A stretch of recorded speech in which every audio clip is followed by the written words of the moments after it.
Hey everyone, Dr. Shaikh here from The Dentalist, and welcome to Chapter 19, which is Elastic Impression Materials, Synthetic Elastomers. Before we begin, if you're trying to truly understand dental materials and not just memorize it, I'd love to help you inside my one-on-one coaching program. Sign up using the link in the description. You can also book a free call to ask any questions that you might have. And don't forget to join the Dentalist Gold email list for exclusive notes and practice questions. Now, let's dive into this important chapter.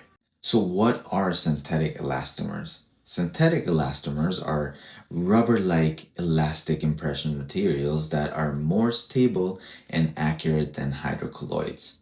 They are chemically setting and offer superior dimensional stability and are ideal for crown and bridge impressions. They're also ideal for implant prosthodontics and precision recording. So let's talk about the classification of synthetic elastomers. Based on chemistry and setting reaction, they are classified into four main types: polysulfide rubber, condensation silicone, addition silicone, which is also called as polyvinyl siloxane, and then there's polyether. Each of these materials has its own composition, manipulation protocol, properties, and clinical indications. Let's talk about the polysulfide rubber, also called as mercaptan rubber. So the composition of it includes base paste as polysulfide polymer fillers, example silica, plasticizers, and then there's catalyst paste, which has lead dioxide, sulfur, or copper hydroxide as oxidizing agents. The setting reaction is a condensation polymerization reaction with water as a byproduct. Remember that it's water as the byproduct for polysulfide impression materials. Let's talk about the properties of polysulfide. It has good tear strength. It is ideal for subgingival areas, a longer working time, hydrophobic, which means it is sensitive to moisture. It has unpleasant odor and taste. And by properties, I don't mean we're only going to discuss good things about it. I'm just telling you every property about this polysulfide material, so it's good and bad. Requires custom or metal trays due to heavy body, and then it also stains clothing due to the presence of lead inside it. Manipulation of this material includes mixing base and catalyst paste thoroughly and applying adhesive to tray beforehand, and then it takes around roughly about 10 minutes to set completely. Clinical use includes full arch impressions, removable prosthodontics, and areas with deep sulcus or tissue undercuts. Let's talk about condensation silicone now. So the composition of condensation silicone is different. It has hydroxy terminated polydimethyl siloxane as the base, and then the catalyst is alkyl silicate and stannous octoid, which is tin compound. The setting reaction is a condensation polymerization reaction with ethyl alcohol as the byproduct.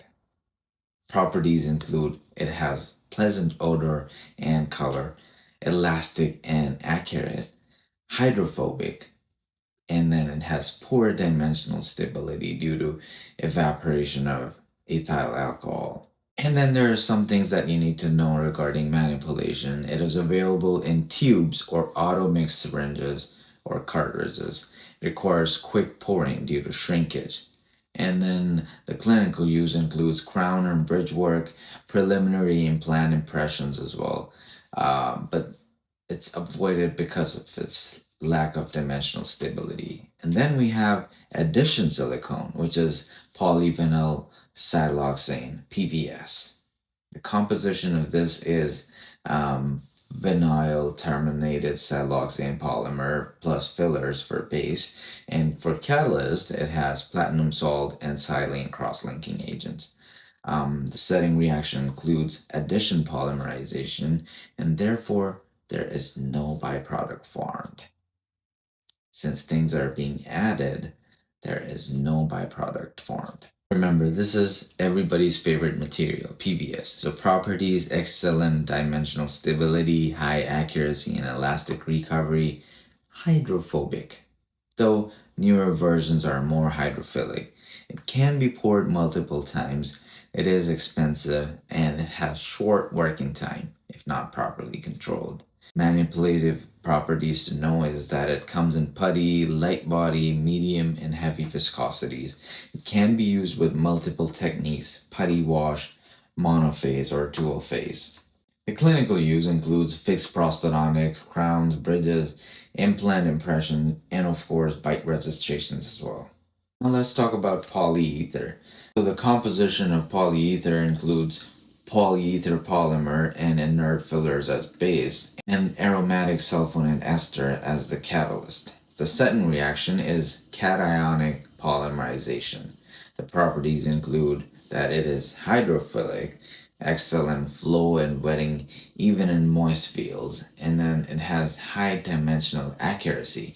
So it has short working and setting time, but it is dimensionally accurate. For polyether, you need to remember that if the material becomes stiff when set, it may be too difficult to remove from undercuts. And also remember that it can absorb water after setting, so there is always a risk of distortion if stored in wet environment. For manipulation, you should know that it comes in cartridges, auto mix cartridges, and it is also available in medium and heavy body viscosities as putties.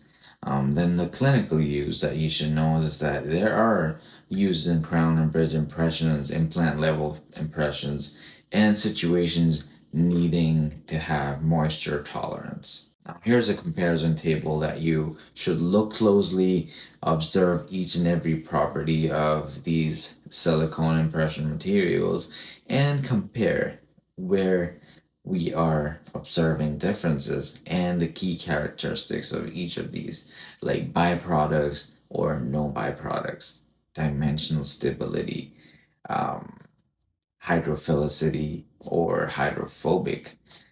These are the properties that you actually need to look for and memorize. And also, you can talk about, think about tear strength. It's all in the comparison table. I'm just giving you what to look for in that table. Okay. Although everything in that listed in that table is carefully thought and written down so that you can just keep all the important things in your mind. Now let's talk about the common exam questions. Which elastomer is best for dimensional stability? Tell me. It's addition silicone, PBS. Which material is most hydrophilic? It's polyether. Which elastomer releases ethyl alcohol as a byproduct? It is condensation silicone. That's right. Why is polysulfide not suitable for clothing or aesthetic zones? Because it contains lead dioxide and causes stains. Now, the last question I want you to think and answer me in the comments. Which elastomer can be poured more than once?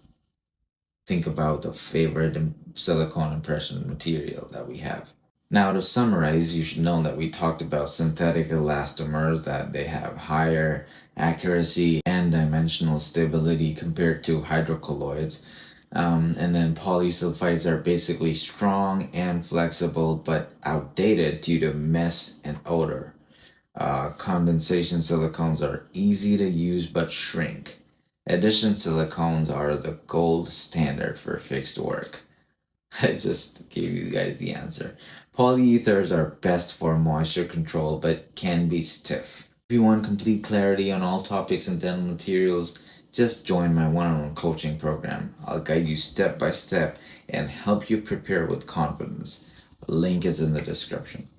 Book a free call if you want to talk before joining and get your questions that you might have answered directly from me. And then you can also sign up to the Dentalist Gold email list for exclusive notes, practice material, and updates. Please like this video if it helped you and subscribe for more chapters coming up. Everything is linked in the description below, so make sure guys you check the description. We'll see you in the next one. Take care till we meet again.